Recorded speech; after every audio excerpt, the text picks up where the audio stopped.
Ma yusibul mu'minu min nasabin ay ta'abin. Ada enggak lihat itu? Ta'abin. Wala wasabin ay maradin. Wala hammin wala huznin hatta syaukati yushakuha illa kafarallahu biha min khotoyah. Rasulullah sallallahu alaihi wasallam bersabda, kata Kanjeng Nabi, ma yusibul mu'minu, tidaklah seorang mukmin tertimpa musibah, terkena satu musibah, min nasobin atau kepayahan, ayat ta'abin sama ya, nasob ayat ta'abin. Tidaklah seorang mukmin yang terkena kepayahan, wala wasobin, dan tidak terkena oleh sakit, wasob ayat marodin, wala hamin, kesulitan, wal huznin, kesedihan, hatta syaukati yushakuha, sehingga satu duri saja yang menusuknya, illa kafarallahu biha min khotoyahu, kecuali Allah menjadikan hal tersebut sebagai penebus dosanya dari kesalahan-kesalahannya. Min khotoyah, sebagai penebus daripada dosa-dosanya. Jadi tidak ada satupun musibah yang Allah berikan kepada seorang yang beriman kecuali musibah tersebut merupakan sebuah penebusan dosa-dosa kita.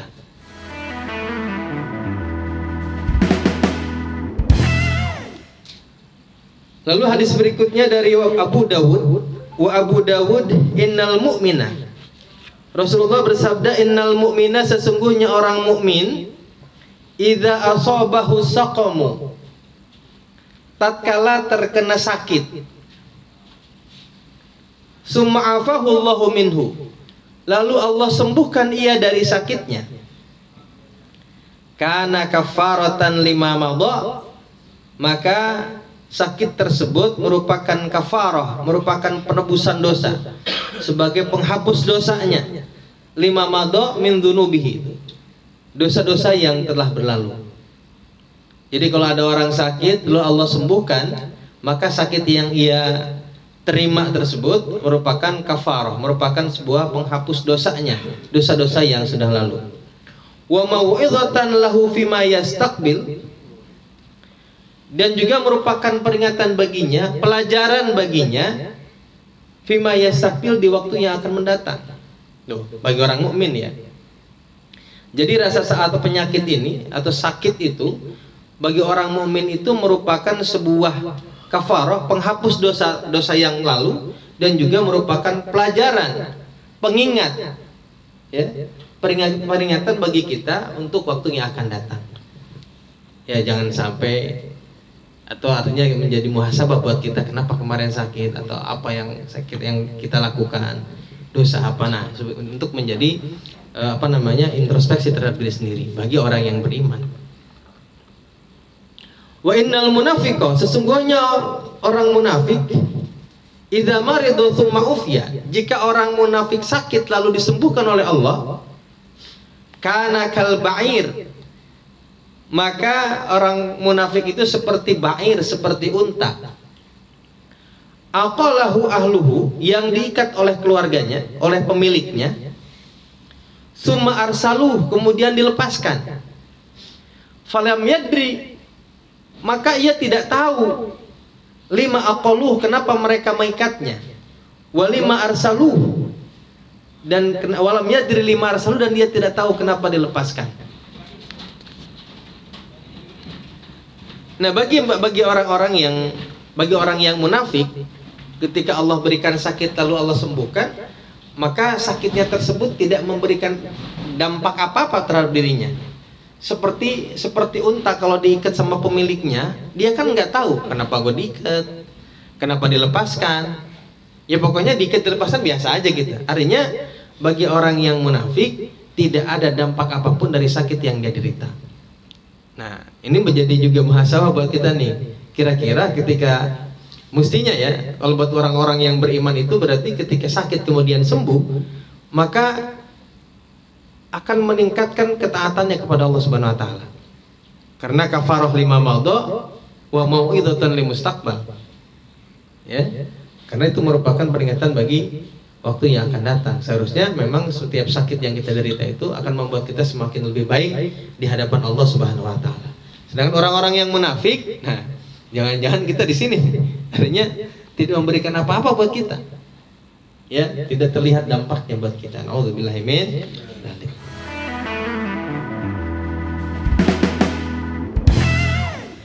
Wal Bukhari. Lalu hadis yang berikutnya diriwayatkan oleh Imam Al-Bukhari. Rasulullah bersabda, "Man yuridillahu bihi khairan yusib minhu." Barang siapa yang dikehendaki baik oleh Allah Subhanahu wa taala, man yuridillahu bihi khairan yusib minhu, maka ia akan dicoba, akan diuji oleh Allah Subhanahu wa taala. Akan diberi ujian dari Allah Subhanahu wa taala. Ya. Ay yuwajjihullahu ilaihi musibatan au balaan. Maka Allah akan mengarahkan kepadanya sebuah musibah, sebuah ujian atau bala baginya.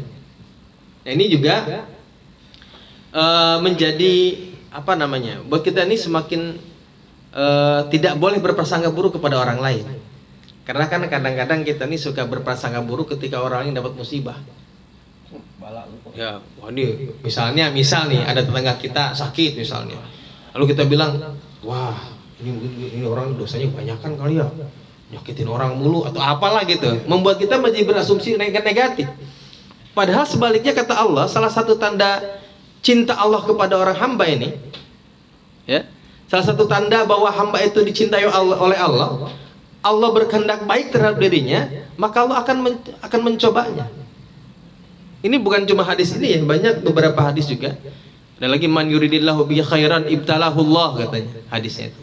Barang siapa yang dikehendaki baik oleh Allah Subhanahu wa taala, ibtalahullah, Allah akan mengujinya. Ya. Jadi bisa jadi misalnya ada orang yang karena ujian itu kan bukan cuma sakit ya.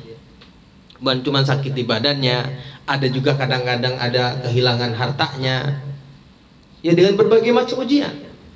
Misalnya mungkin dikeluarkan dari kerjaannya, juga ujian.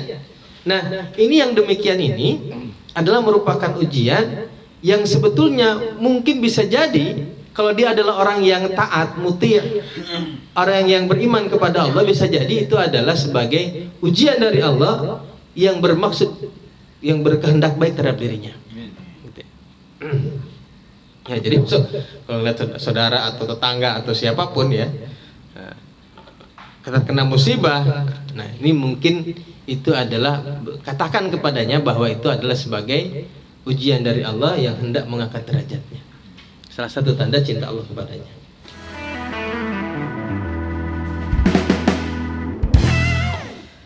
Wa Tabrani, lalu yang berikutnya dari Imam Tabrani, Rasulullah sallallahu alaihi wasallam bersabda, yu'ta bisyahid yaumal qiyamah fayuqafu lil hisab. Pada hari kiamat, yu'ta bisyahid, didatangkan orang-orang yang mati syahid. Ya. Ketika akan dihisab, didatangkan, dipanggillah orang-orang yang mati syahid. Yu'ta bisyahid yaumal qiyamah, pada hari kiamat didatangkanlah orang-orang yang mati syahid, fayuqafu lil hisab. Lalu dihadapkan, diberdirikan, ya, dihadapkan untuk menghadapi hisab. Yang mati syahid aja masih ada hisab. Tsumma yu'ta bil mutasaddiqi, lalu kemudian didatangkan orang-orang yang ahli sedekah, tukang sedekah nih yang banyak hartanya, didatangkan oleh Allah Subhanahu wa taala, fayunsabu lil hisab, lalu juga dihadapkan terhadap hisab, juga mau dihisab juga nih. Orang yang mati syahid, orang yang ahli sedekah akan dihisab. Summa yu'ta bi ahlil bala, kemudian didatangkanlah oleh Allah Subhanahu wa taala orang-orang yang ahlil bala, yang terkena musibah, yang dulu di dunianya diuji oleh Allah Subhanahu wa taala. La yunsabu lahu mizanun, maka tidak dihadapkan kepadanya mizan, timbangan, ya. Tidak ditegakkan kepadanya mizan, timbangan, wala yunsabu lahum diwan, juga tidak ditegakkan kepadanya diwan, catatan amal baiknya. wah nggak perlu lagi dicari-cari amal baiknya udah. Ya. Kitabnya nggak dilihatin lagi kata Kanjeng Nabi. Yang syahid masih dihisab. Yang mutasaddiq, orang yang ahli sedekah juga masih dihisab. Nih, kalau zaman sekarang ini kan gini, banyak orang yang berasumsi bahwa semua amal ibadah bisa tercover, bisa terwakili dengan sedekah. Karena di akhir zaman ini orang banyak yang banyak duitnya makin banyak. Orang yang berduit itu makin banyak. Percaya atau tidak kata Kanjeng Nabi, nanti di akhir zaman akan semakin banyak orang yang mau sedekah tapi orang kehabisan orang yang mau disedekahin. Setiap kita datang kepada orang yang mau sedekah nih, kata orang yang didatang itu, kamu terlambat. Coba kalau kemarin aja datang. Setiap orang datang, ini menunjukkan bahwa akhir zaman ini akan semakin banyak orang yang bersedekah. Ya. Nah, di sisi lain juga banyak orang yang berasumsi kalau sedekah ini bisa bisa menutupi kekurangan ibadah yang lain. Iya. Iya. Banyak orang yang begitu. Dia kata, kan banyak. Dia pikir begini. Yang penting kan menjadi orang baik. Yang penting bermanfaat bagi orang lain. Gitu. Maka dia kata, ya itu kan esensi daripada ibadah. Artinya bisa menjadi orang yang baik. Nah itu.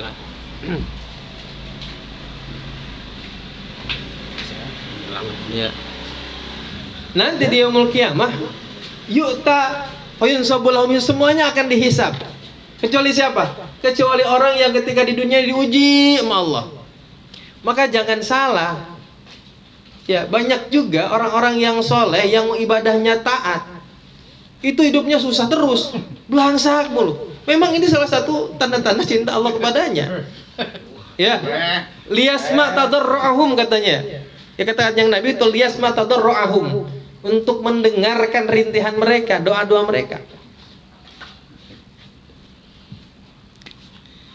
Ya, untuk mendengarkan, karena Allah senang mendengarkan hamba-hamba yang dicintai itu meminta kepada Allah Subhanahu wa taala. Itu. Ya. Jadi ahlul bali ya. Jadi orang-orang yang ahlul bala la yunsabu lahum mizan wala diwan. Ahlul bala dia. Ahli ujian itu. Tuh, bahkan fayusabu lahumul ajru sabban. Bahkan mereka dicurahkan kepada mereka pahalanya. Wah, pahalanya malah dikasih pahala yang banyak. Jadi nggak dihisab lagi, pahala ditambahin banyak. Hatta sehingga inna ahlal afiyah, sehingga orang-orang yang ketika di dunia hampir tidak pernah dicoba oleh Allah, tidak pernah terkena musibah ketika di dunia, la yatamannawna fil mauqif. Mereka berangan-angan supaya berada di tempat orang tersebut. Orang yang ahlul bala. Inna ajsadahum, katanya sesungguhnya jasad-jasad mereka, tubuh-tubuh mereka, kuridot bil maqarid, pakaian dicabik-cabik dengan maqarid, dengan gunting-gunting. Saking pada saat itu ya, pada saat itu di yaumul qiyamah, sehingga orang-orang yang di dunia tidak pernah terkena musibah, pada saat itu pengen jasadnya, badannya dicabik-cabik oleh Allah Subhanahu wa taala sebagai ujian. Min husni sawabillah, karena baiknya ganjaran dari Allah, pahala dari Allah, balasan dari Allah bagi orang-orang yang terkena musibah ketika di dunia. Ya, mau nggak le? Makanya kalau lu nggak punya duit sekarang, alhamdulillah. Ya Allah, gila aku dengan kekayaan ya Allah. Iya, ternyata memang seperti itu ya. Nanti di yaumul qiyamah itu. Ya, ya kan kita sering dengar kan ya. Ada orang yang seolah-olah putus asa dengan ibadah. Gue kurang apa sih? Misalnya sholat 5 waktu gue tepat gitu. Tapi kayaknya gue usaha bang gagal mulu, kerja nggak pernah benar gitu segala macam. Seolah-olah itu adalah merupakan seolah-olah Allah tidak mengindahkan doa-doanya. Padahal bukan. Bisa jadi ini adalah itu tadi. Bisa jadi ini adalah ujian dari Allah untuk mengangkat derajatnya nanti di yaumul kiamah di hadapan Allah Subhanahu wa taala. Bahwa semua yang dialami orang yang disebut dengan ahlul balak tadi, maka balasannya semuanya ditumpulin nanti di yaumul kiamah.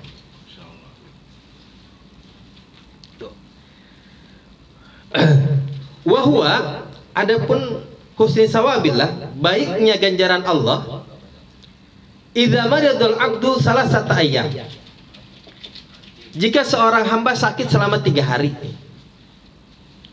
kharaja min dzunubihi, maka keluar dari dosa-dosanya, kayauma waladathu ummuhu, sebagaimana hari dia dilahirkan oleh ibunya.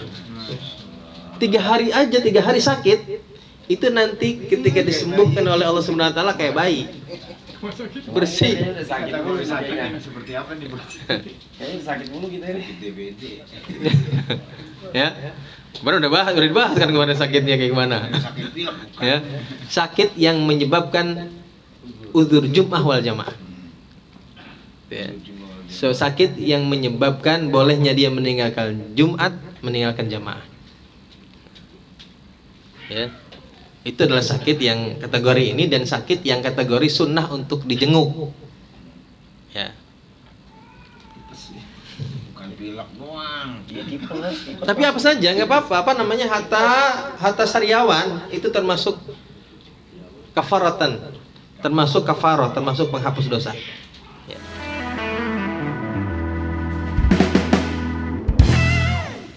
Nih, hadis berikutnya, wa ibnu Abid Dunya, diriwayatkan oleh Ibnu Abid Dunya, Rasulullah bersabda, man katama humman. Ya, ini yang seperti yang kemarin udah jelas sedikit ya. Barang siapa yang menyembunyikan humman itu demam, orang meriang, dia menyembunyikan meriangnya, bukan pura-pura bahagia, bukan, tapi ya menampakkan seperti orang sehat aja gitu. Man katama humman yauman, kalau barang siapa yang menyembunyikan demamnya, meriangnya 1 hari saja, yauman asobatu, humman asobatu, demam yang menimpanya, ya, menyembunyikan demam yang menimpanya 1 hari saja, akhrajahu Allahu min dzunubihi, maka Allah akan mengeluarkan dia dari dosa-dosanya, kayauma waladathu ummuh, seperti hari di mana dia dilahirkan ibunya. Kalau kita meriang, kita sembunyiin, tetap kerja gitu ya. Kita bawa itu mah. Kosong kayak kita dosa itu. Wa kataballahu lahu bara'atan minan nar, dan Allah mencatatkan baginya bara'atun minan nar, terbebas dari api neraka. Amin. Itu dengan menyembunyikan meriangnya doang. Wa satara alaihi kama satara bala Allahi fid dunya, maka Allah akan menutupi dosa-dosanya sebagaimana dia menutupi musibah yang Allah timpakan kepadanya ketika di dunia. Ya, jadi kalau kita nyembunyiin demam kita, sakit kita, kurang kita, maka Allah akan menyembunyikan dosa-dosa kita juga. Gitu ya. Yang aja pasang status. Wow. Biar dijenguk. Ada. Nih hadis berikutnya juga luar biasa nih. Wa Ahmad wa Tabrani. Lalu hadis berikutnya diriwayatkan oleh Imam Ahmad wa Tabrani dan Imam At-Tabrani, Rasulullah bersabda, inna suda'a, sesungguhnya puyeng. Sudah itu puyeng ya. Sakit pala. Puyeng. Wal malilata, panas dalam. Waduh, loh, sariawan dalam. Sabera. Sabera kan gitu kalau sariawan dalam. La yazalani bil mu'min, yang ada yang senantiasa ada pada orang yang beriman. Jadi kalau ada orang yang beriman sakit kepala sama panas dalam gitu ya. Wa inna dzunubahu mithlu Uhudin, dan sesungguhnya dosanya seperti Jabal Uhud, seperti gunung Uhud. Nih kalau ada orang yang beriman, puyeng aja, sariawan mulu, panas dalam, sedangkan dosa dia banyak. Fala yada'anihi, fama yada'anihi, maka keduanya, sakit kepala sama panas dalam itu tidak akan meninggalkannya. Wa alaihi min dzunubihi mithqalu habatin min khardal. Sedangkan ia masih punya dosa, wa alaihi min dzunubihi mithqala khardalin, walaupun sebesar biji sawi. Jadi selama dia masih punya dosa, maka sakit kepala sama sariawan itu, panas dalam itu masih ada di dalam tubuhnya. Sampai dia betul-betul sembuh, berarti sudah habis semua dosa-dosanya. Tuh. Ya. Jadi kalau ada orang yang beriman sakit kepala, ya kan? Panas dalam aja misalnya. Nah, maka kedua penyakit ini katanya tidak akan hilang dari tubuhnya selama masih ada dosa dalam tubuhnya. Walaupun dosanya sudah sedikit, sebesar biji sawi, maka dia tidak akan hilang. Artinya keduanya ini adalah sebagai kafaratan, sebagai penghapus dosa-dosa kita. Ya. Radang. Ya radang dah. Makanya jangan banyak mengeluh gitu ya. Artinya gini, artinya katama, menyembunyikan, kemudian apa namanya? Sakit kepala, sakit ini bukan berarti nggak boleh berobat. Menyembunyikan itu bukan berarti tidak boleh berobat. Usaha berobat namanya juga usaha. Artinya tidak mengeluhkan dengan rasa sakitnya. Ya kemarin juga sudah dibahas. Dan merintih bukan bagian dari keluhan. Namanya orang sakit, aduh ini itu kan bagian sakit ya. Kalau sendiri mah nggak apa-apa. Artinya kan kalau menyembunyikan berarti tidak merintih di depan orang lain kan gitu. Yang penting nggak merintih itu di depan orang lain. Depan bini boleh nggak? Kenapa sih bang? Bini biar boleh ya. Ya intinya, Siang panas. ya intinya menyembunyikan dari makhluk Allah itu lebih baik gitu. Ya. Kita bisa sakit ya kita berangkat berobat ya, berobat namanya juga manusia, ikhtiar karena perlu. Usaha itu bagian daripada ibadah juga.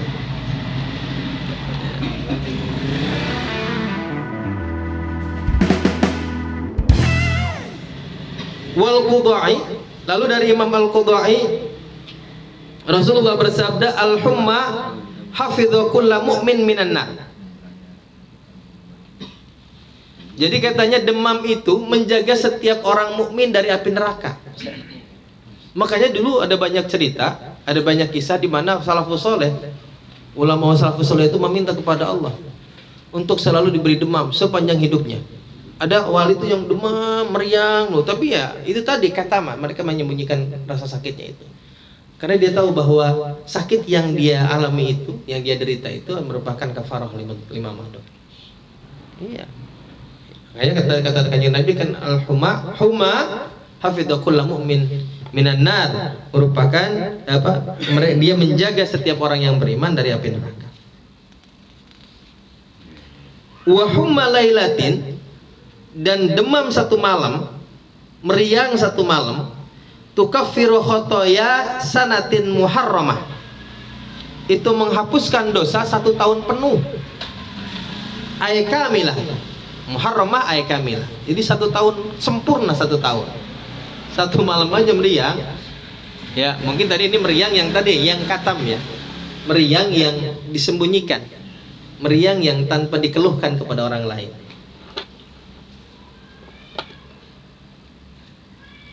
Lalu hadis berikutnya dari Imam Ibnu Majah, al-humma kairun min kairi jahannam. Humma itu, demam itu merupakan kair. Kair ini kalau dalam kamus itu apa namanya, alat untuk niup api. Selobong. Ya selobong lagi. Min kairi jahannam, alat peniup api dari peniup api jahannam. Humma itu. Fanahuha ankum bil ma'il barid, maka hindarilah, jauhkanlah ya kair tersebut, ankum dari diri kamu, bil ma'il barid, dengan air yang dingin. Jadi humma adalah sebagai peniup api neraka jahanam, maka dinginkanlah dengan ma'il barid, dengan air yang dingin. Maksudnya tadi kan humma itu merupakan salah satu apa namanya yang dapat menjaga kita dari api neraka. Bagaimana supaya humma ini menjadi penjaga kita adalah dengan cara katam tadi. Jadi didinginkan dengan air yang dingin itu maksudnya humma ini bisa menjadi penjaga kita dari api neraka kalau kita sembunyikan. Artinya jangan dikeluhkan. Jangan dikeluhkan. Rasain aja sendiri gitu ya. Ya tapi tadi ya kalau krokin krokin. Artinya kan mengeluhkan, kalau mengeluh tuh gini ya. Mengeluh itu bukan berarti bukan tidak menerima rasa sakit ya. Kalau aduh gue sakit banget badan nih gitu ya. Kalau Dari dulu. bawa aja lah preskar kemana aja. Doping. itu bagian dari sabar ya itu bagian dari sabar.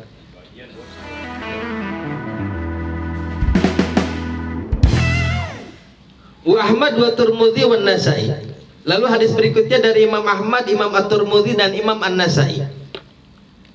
Rasulullah bersabda, "Man qatalahu batnuhu." Man qatalahu batnuhu. Barang siapa yang perutnya membunuhnya, lam yu'adzab bi qabrihi, maka dia tidak akan disiksa dalam kuburnya. Jadi barang siapa yang sakit, yang meninggal karena sakit perutnya. Ya Allah, saya berbulu lagi. Lah betul kan ini. Lambung ya. Menurut para ulama di antara di antara sakit yang mukhawif atau yang makhuf itu adalah sakit perut, mules, mencret, begitu. Nah itu katanya barang siapa yang meninggal karena sakit perutnya, maka dia tidak akan disiksa dalam kuburnya. Syahid. Lam yu'adzab bi qabrihi. Ya, bener kan ya, kayak orang mencret ini jangan dianggap remeh ya. Walaupun misalnya ada obatnya dulu kolak misalnya, itu jangan remeh diare itu, sakit perut itu. Apalagi kalau misalnya buang airnya sering, jangan dibiarkan gitu. Karena itu kalau dibiarin aja dehidrasi ya selesai kan. Ya, dari pagi sampai sore seharian aja orang ada yang meninggal, banyak yang meninggal. Karena terlalu banyak, mungkin timbang berak-berak doang gitu, timbang gitu. Akhirnya tahu-tahu dehidrasi meninggal. Nah itu memang menjadi penyakit yang menakutkan. Kalau sekarang tuh apa namanya? GERD ya. Jadi itu gas lambung, asam lambung. Iya lambung tuh GERD. Kalau kamu siksa kubur ya jangan berobat. Tadi kesempatan kesempatan mati. Ini hadis yang sampai ini. Udah bener sih itu. Iya. Ini hadis Nabi bukan kaulul ulama, bukan, ini hadis Nabi. Ini hadis Nabi. Ya, iya ini ngaji. Wa sahha. Nih. Sahih ini berarti hadis sahih. Oh, sahih. Wa sahha, dan hadis sahih. Man usiba bi musibatin bimalihi. Barang siapa yang terkena musibah dalam hartanya. Au fi nafsihi, atau dalam dirinya. Kalau dalam harta berarti kehilangan harta. Ya. Hartanya lah. Fi nafsihi berarti dalam dirinya sakit. Fakatamaha, lalu ia menutupinya. Yang menutupinya itu berarti tidak banyak mengeluh, ya dirasakan sendiri aja, tidak meratapi lah gitu. Darin. Walam yashkuha ilan nas, dan tidak mengeluhkannya kepada manusia. Ya min babil mengeluh itu kan pasang status. Min babil mengeluh nih. Ya, makanya jangan apa-apa. Bisa status ya. Main pelototan rumah tangga aja dipasang status sekarang makan. Nah ini jangan ini. Karena haqqan 'alallahi ayyaghfirullah. Maka wajib kepada Allah, maka menjadi hak Allah ayyaghfirullah untuk mengampuninya. Itu ya. Jadi itu sebagai penghapus dosa intinya mah. Oh, kebakaran gitu. Ya kebakaran, ya kebanjiran. Kan itu semuanya kehilangan harta benda. Ya, pokoknya dia siapapun yang diuji oleh Allah, baik hartanya atau dirinya, termasuk keluarganya, kan hartanya juga. Masuk PHK kali ya. Termasuk itu, termasuk apa saja. Termasuk PHK, termasuk tadi misalnya usaha gagal, Ya, bangkrut, kehilangan motor, kehilangan ini semualah yang berkaitan dengan harta, maka semua itu menjadi penghapus dosa kita andai kita tidak mengeluhkannya kepada manusia dan sembunyikan rasa sakit itu. Kan tidak, salah satu tanda kita ini tidak menyembunyikan kesakitan kita adalah dengan tidak mengeluhkannya kepada manusia. Ya kalau di hadapan Allah mau gegerungan juga nggak apa-apa. Ya kita misalnya nggak bisa sholat gegerungan sujud gitu ya. Ya Allah, ya habis kan gitu ya, kita mau ngadu ke manusia juga sebesar apapun atau sebanyak apapun orang yang kita keluhkan, apa menjamin itu bisa membantu kita? Kan enggak. Sabar. Paling ya itu kalimat yang kita terima, sabar. Insya Allah ada gantinya, kan gitu ya. Pantas kayaknya kita habis bangkrut burung, kayaknya rada enteng badan.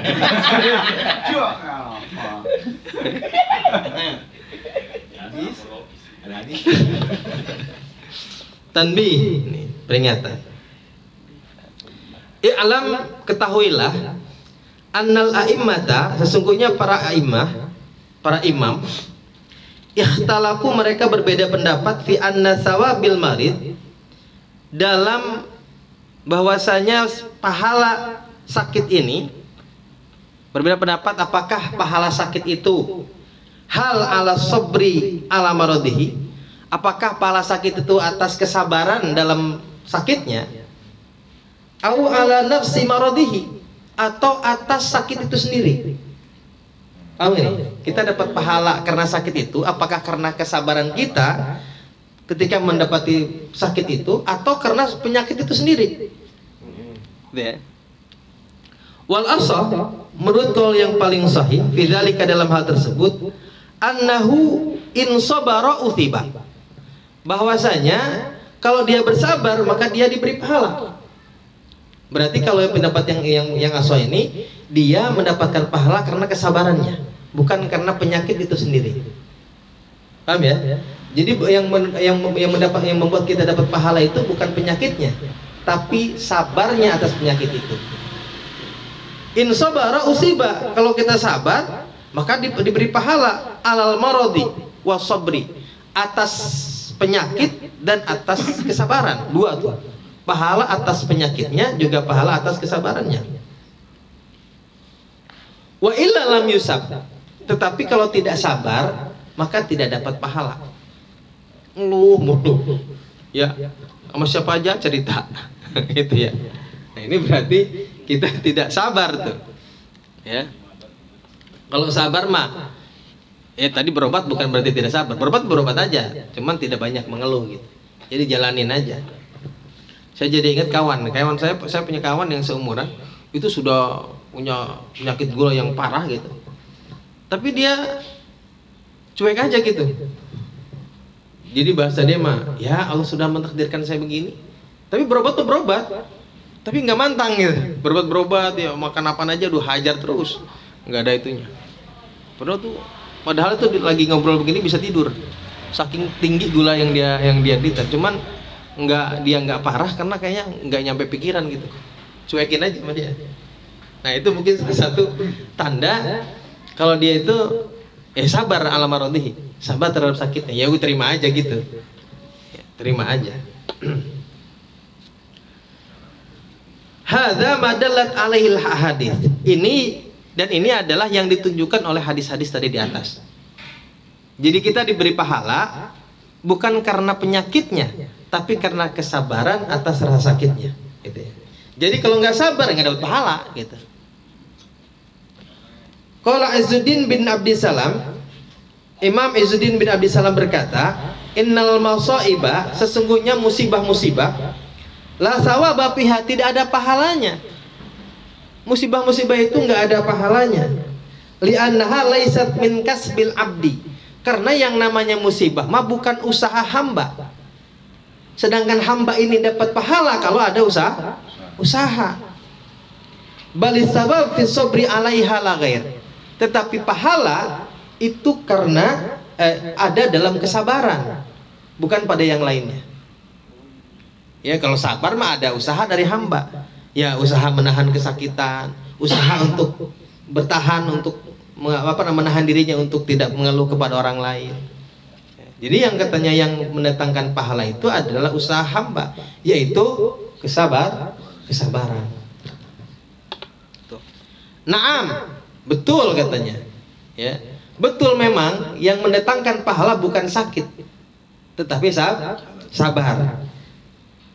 Tetapi fihat takfir wa illam yasbir. Wa illam yasbir fihat takfir. Ya, tetapi yang namanya musibah walaupun tidak mendatangkan pahala tapi ada takfir. Takfir itu tapi juga bisa merupakan sebagai penghapus dosa. Ya. Jadi yang namanya musibah itu memang tidak ada pahalanya, tapi fungsi dia sebagai takfir, sebagai penghapus dosa tetap. Paham ya? Ya, jadi musibah sakit itu memang tidak mendatangkan pahala, tapi tetap dia itu sebagai penghapus dosa. Itu. Orang kena sakit, ya hapus dosanya. Illa yushtaratu fil mukaffir ayyakuna kasban. Ya. Sebab tidak disyaratkan dalam mukafir, dalam perkara yang dapat menghapuskan dosa itu ayyakuna kasban merupakan sebagai usaha manusia. Jadi yang namanya sakit memang tidak ada pahalanya. Yang ada pahalanya adalah kesabaran. Tetapi walaupun sakit ini tidak ada pahalanya, tapi dia tetap berfungsi sebagai penghapus dosa. Ya, artinya kalau misalnya satu ketika kita diberikan ujian oleh Allah Subhanahu Wa Taala, bersabarlah untuk mendapatkan pahala dan ingat bahwa musibah yang kita terima ini dapat menghapuskan dosa-dosa kita. Ya. Itu saja pada malam hari ini ya, mudah-mudahan kita termasuk orang-orang yang sabar ya. Juga bisa selalu mengambil pelajaran dari apa-apa yang menimpa diri kita. Allahu a'lam bishawab. Wallahu a'lam bishawab. Alhamdulillah. Jemaah yang mau bertanya?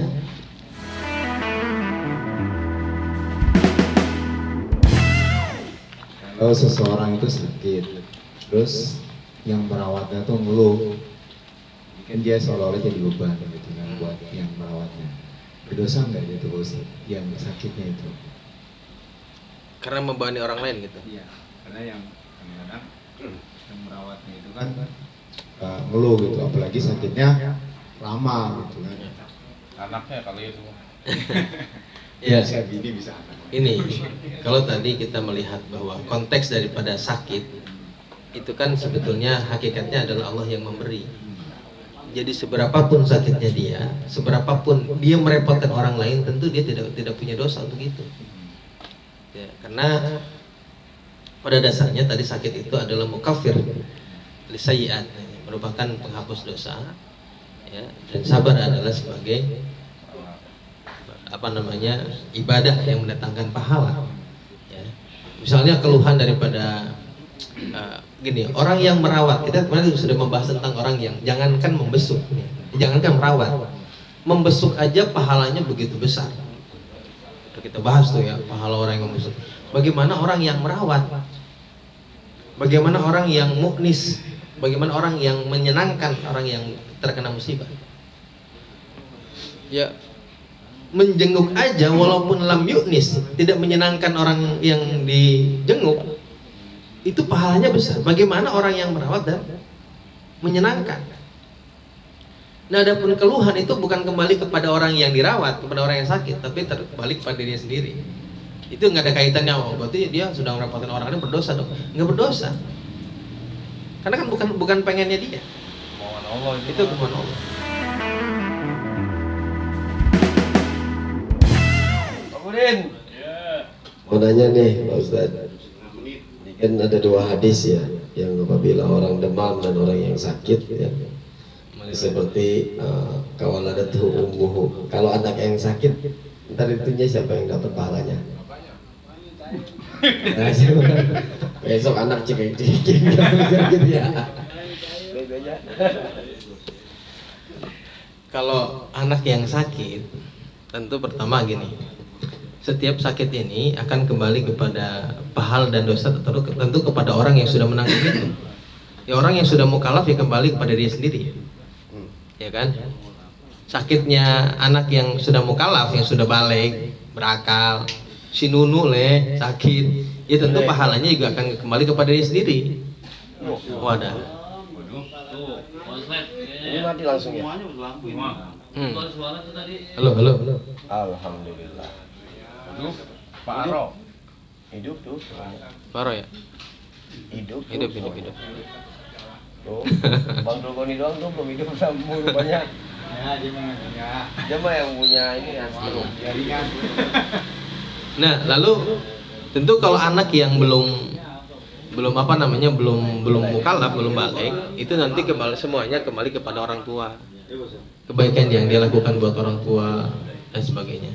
Nah, lalu kan katanya anak itu kalau ya janda lagi aja. Ya, sambut bunyi lagi. Oh, lagi ngomong mati. Masih mati paling gitu. Ya kalau anak itu kan katanya merepotkan orang tua. Apakah nanti orang tua dapat pahalanya? Tentu kan ya. Setiap orang tua yang berusaha untuk anaknya, semua keringat yang kita keluarkan itu ada pahalanya. Ya kesabaran terhadap musibah. Kan gini, kita juga ketika anak sakit itu juga musibah buat kita. Ya kita juga tentu dapat pahalanya. Kalau kita sabar. Kalau kita ngedumel mulu. Ya. Pasang status di mana aja ada. Ya.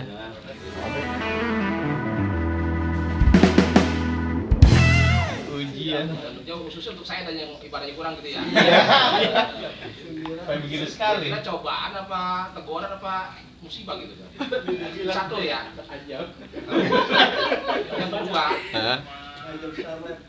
kalau orang sakit dengan dia nggak ibadah walaupun dia sabar, itu dosanya bisa kabur tuh enggak Ustaz? Iya. Boleh itu pertanyaan. Wah, boleh. cakep itu. Sekian, terima kasih itu aja ya. Pertanyaan kelas dokter itu. Ilmiah bener. Hanya kayak rawat di gedung sama beko. Was-wasan. Yang pertama, apakah musibah atau ujian gitu ya? Teguran apa? Ya sama aja. Ya tentu saya nggak bisa menilai gitu ya. Kan masalah iman itu kan masalah yang ada di dalam diri kita. Ya, semua dari kita ini bisa saja mengaku iman. Tapi kan ya yang menilai iman kita tentu adalah Allah Subhanahu wa taala. Ya, kita sih semua berharap ketika kita masih menjalankan semua syariat, masih menjalankan perintah Allah, berusaha untuk menjauhi larangan Allah, insya Allah kita termasuk orang yang beriman. Berarti ketika kita mendapatkan kesulitan, misalnya apapun itu, maka insya Allah itu adalah merupakan ujian buat kita. Dan itu tergantung bagaimana kita menyikapi ujian itu kan gitu ya. Ya kalau misalnya kita menyikapinya dengan marah-marah gitu ya, segala macam misalnya. Nah tinggal kita muhasabah itu, tinggal introspeksi. Wah ini berarti ini apa yang terjadi pada saya ini, apa ini kira-kira gitu. Kalau misalnya ujian apa pantas disikapi dengan marah kan gitu. Nah, gitu. Saya kira begitu. Nanti itu ya kitanya yang bisa menjawab itu ujian atau itu adalah teguran gitu. Tapi yang pasti gini, ujian atau teguran maka akan terlihat setelahnya. Ya, setelah itu berlalu, apakah itu membuat kita lebih baik atau tidak? Saya kira gitu. Nah, berarti kalau kita lebih baik, berarti itu adalah berarti ujian dari Allah. Betul-betul mengangkat diri kita. Itu yang pertama. Yang kedua, apakah orang yang sakit yang tidak sabar tadi bisa menghapuskan dosa?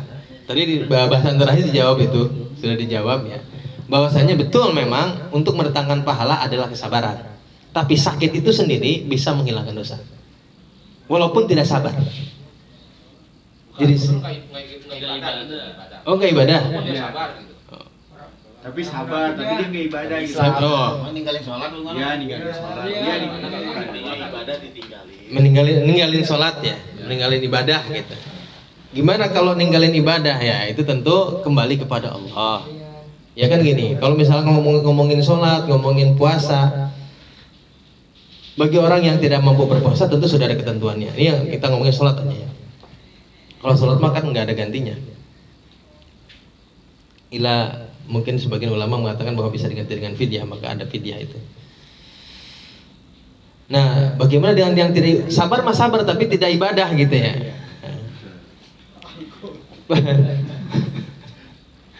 Karena gini, memang gini, yang namanya penghapus dosa atau misalnya sama dengan orang yang tobat tapi tidak menjalankan taat gitu, tapi tidak taat. Jadi apa bisa nggak menghapus dosa? Bisa menghapus dosa, tapi dosa itu, tapi kewajiban ibadah itu tidak bisa diampuni kecuali dia melakukan ibadah itu. Kalau dalam mazhab kita kan gini, orang yang meninggalkan sholat dengan sengaja tetap wajib qadha kan? Kenapa? Karena kewajibannya nggak gugur. Ini saya ulas dari kewajiban sholat dulu ya gini. Ada berbagai pendapat dalam masalah qadha sholat itu. Pertama dalam mazhab kita, sholat itu wajib qadha. Ditinggalkan sengaja atau tidak sengaja. Orang yang tidak sengaja tentu wajib qadha. Ya, wajibnya sholat dalam mazhab kita itu orang yang sudah murtad kemudian kembali kepada Islam, maka selama dia murtad maka itu sholat yang ditinggalkan wajib diqadha. Karena selama murtad itu ada tuntutan sholat kepadanya. Berbeda dengan orang yang kafir asli. Tadinya orang kafir kemudian masuk Islam, maka semua dosa-dosanya yang sudah lalu dihapuskan oleh Allah Subhanahu wa taala. Beda dengan orang murtad. Itu kewajiban qadha sholat. Ada sebagian ulama berpendapat misalnya seperti dalam fikih sunnah tuh Said Sabiq, Imam Said Sabiq bilang bahwa sholat qadha satu nggak wajib. Bagi yang sengaja meninggalkan. Kalau yang tidak sengaja wajib. Ya, untuk menggugurkan kewajiban, mendapatkan pahala sholat. Tapi bagi yang sengaja nggak wajib dia. Tidak ada qadha sholat bagi mereka yang meninggalkan sholat secara sengaja. Toh dia katanya udah dapat dosa, ya kan? Udah dosa meninggalkan sholat dengan sengaja, terus lalu buat apa lagi dia sholat gitu? Kalau menurutnya, nah dari dalam pendapat kita, dalam pendapat mazhab kita, maka orang yang misalnya kemudian bertobat atau misalnya tadi menghilangkan, dapat menghapus dosa dapat menghapus dosa. Kalau keterangan di sini bahwa sakit itu sendiri bisa menghapuskan dosa. Wa'ilam yasbir, walaupun tidak sabar bisa menghapuskan dosa. Lalu gimana dengan sholat yang dia tinggalkan? Itu adalah dosa yang lain. Kan 5 mardhu terpisahkan itu. Terpisah ya. Iya. Dan kewajiban tuntutan kewajibannya belum gugur selama dia belum melaksanakan sholat. Kira-kira begitu. Ya. Ya, artinya gini, seandainya pun dosanya diampuni oleh Allah, tapi kewajibannya nggak gugur. Ya jangan sampai mengira bahwa berarti kalau gitu mah sholat yang ditinggalkan ya udah aja orang diampuni dosanya. Kan gitu ya? Itu nanti asumsinya ke sana. Nah, tapi tidak dalam mazhab kita bahwa setiap ibadah yang bahkan sudah kita tinggalkan bertahun-tahun, tetap kita wajib qadha tuh. Cicil. Ya, cicil gitu. Nah, termasuk orang yang tidak mampu. Ini pelajaran juga buat kita nih ya. Buat kita nih. Karena kadang-kadang kita sakit sedikit aja, ada sebagian kita malas sholat gitu, malas ibadah, wah malas gini. Ya apalagi misalnya nggak boleh kena air segala macam, kena air gimana? Karena agama itu kan sebetulnya mudah. Sholat misalnya, ya kan sholat udah ada caranya, nggak bisa berdiri ya duduk, nggak bisa duduk ya tiduran, jelas ya. Gitu. Jadi dalam keadaan apapun kita tidak boleh meninggalkan sholat sebetulnya, selama akal kita masih ada. Kecuali orang yang sudah nggak ada akalnya, misalnya sudah koma, orang koma nggak ada kewajiban sholat, akalnya nggak ada. Gitu. Ya.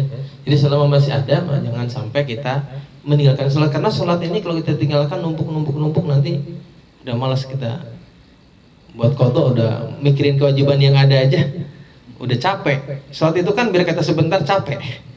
Udah nggak? Sebentar 5 menit cuma capek. Nah, jadi juga pelajaran buat kita, jangan sampai kita sakit sedikit nggak mau sholat.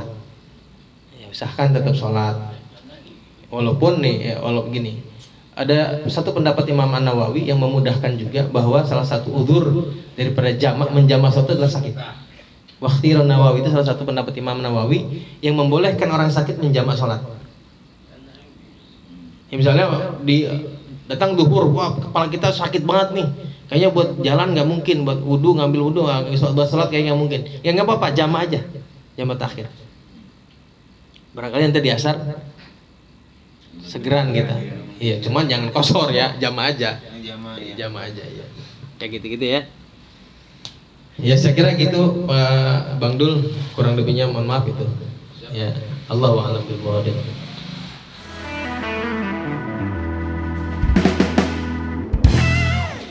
Baik para jemaah, mari kita tutup acara kita dengan membaca hamdalah.